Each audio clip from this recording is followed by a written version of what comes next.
দর্শক চাহিদার তুলনায় হল কম, শো কম, এটা কত বড় আনন্দের, আপনার কি মনে হয়? না, সত্যি কথা, যেমন আমি দুটো ছবি করেছি, তুমি নিশ্চয়ই জানো যে বরবাদ আর চক্কর ৩০২, দুটোরই আমি টিকেটের ক্রাইসিসে পড়েছি।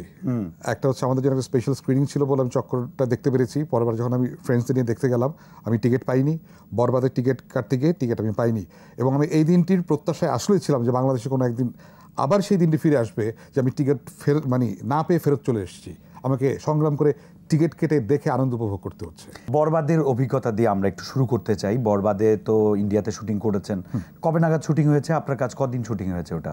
আমি এটা মোস্ট প্রবাবলি শুটিং করেছিলাম অগাস্ট বা সেপ্টেম্বরে গত বছরে, অক্টোবরে শ্যুট করেছিলাম এটা। সেখানে আমি করেছিলাম প্রায় 7 থেকে 8 দিন, আর দেশে আমার শুটিং ছিল প্রায় আরও 3 দিন।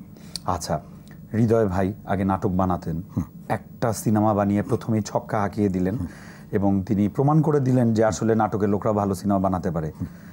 ওই জায়গাটা থেকে আপনার এই সিনেমার আগে হৃদয় ভাইয়ের সাথে কাজের অভিজ্ঞতা ছিল কিনা, আর থাকলে তো সেটা শুনবো, আর না থাকলে সিনেমায় তার আন্ডারে, তার ডিরেকশনে, তার অ্যাকশনে আপনার কাজের অভিজ্ঞতাটা শুনতে চাই। না, ওর সাথে আগে আমার একটা নাটকে কাজ হয়েছিল, আর এটাতে আমি ঠিক আসলে একমত না যে নাটকের লোকরা সিনেমা বানাতে পারবে, বা নাটকের লোক, ফিল্মের লোক, যে মেকার সে তো মেকারই আসলে, তাই না? সেটা কিন্তু এই দিয়ে প্রমাণিত হয়ে গেছে। সো আমি কিন্তু, কেউ কিন্তু এখন বলছে না যে নাটকের হৃদয়, না, ঠিক আছে, বলছে film maker Hriday, right, that is very positive. বা নাটকের সরব আহমেদ জীবন তো না, ফিল্ম মেকার সরব আহমেদ জীবন, কারণ ওর প্রোডাক্টটাকে কোয়ালিটিতে প্রুফ করেছে, দর্শক সেটাকে গ্রহণ করেছে বলে আমরা এখন জোর গলায় সেটাকে আমরা বলতে পারছি।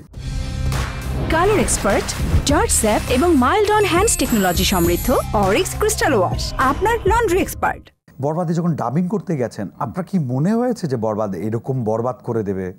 আসলে আমাদের শিল্পীদের ক্ষেত্রে হয় কি, মানে স্পেশালি আমি আমার কথা বলতে হবে, শিল্পীদের ক্ষেত্রে বলবো যে আমি করার সময় কাজটা আসলে বুঝি না, আমি খুব টেকনিক্যাল পার্সন না, আমি জাস্ট আমার রোলটাই প্লে করে চলে আসি, মন দিয়ে আমার কাজটাই করার চেষ্টা করি, আমি দেখার পরে আসলে বুঝি আসলে। তো দেখতে আমার মনে হচ্ছে আমি যেটা করেছিলাম সেটা আমার এক্সপেকটেশন থেকে বেশি আমি কিছু পেয়েছি। দুটো ছবির ক্ষেত্রে আমি একই কথাই বলবো।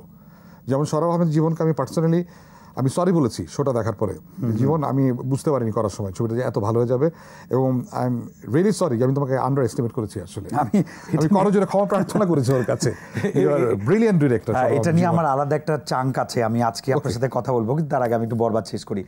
এই যে বরবাদ একটা কিন্তু স্ট্যান্ডার্ড তৈরি করে দিল, পরবর্তীতে যারা সিনেমা বানাবে আপনার কি মনে হয় তাদের জন্য একটু টাইট হয়ে গেল? কারণ এরপরে যদি বরবাদকে ছাপিয়ে যেতে না পারে তাদের জন্য তো একটু চ্যালেঞ্জিং। আমি তো চাইবই দর্শক হিসেবে এই চ্যালেঞ্জগুলো বেশি বেশি করে মানে এই ডিরেক্টরের সামনে আসুক, তাহলে আমরা বেশি বেশি ভালো ছবি পাবো। কারণ ও তখন চেষ্টা করে ওটাকে ওভারকাম করতে, এটাকে আমরা তুফান পেয়েছি, তুফানকে ওভারকাম করার জন্য একটি বরবাদ এসছে, কারণ বরবাদকে ওভারকাম করার জন্য একটা তাণ্ডব আসবে, বা অন্য কিছু একটা আসবে, বা অন্য কোনো একটা ছবি আসবে।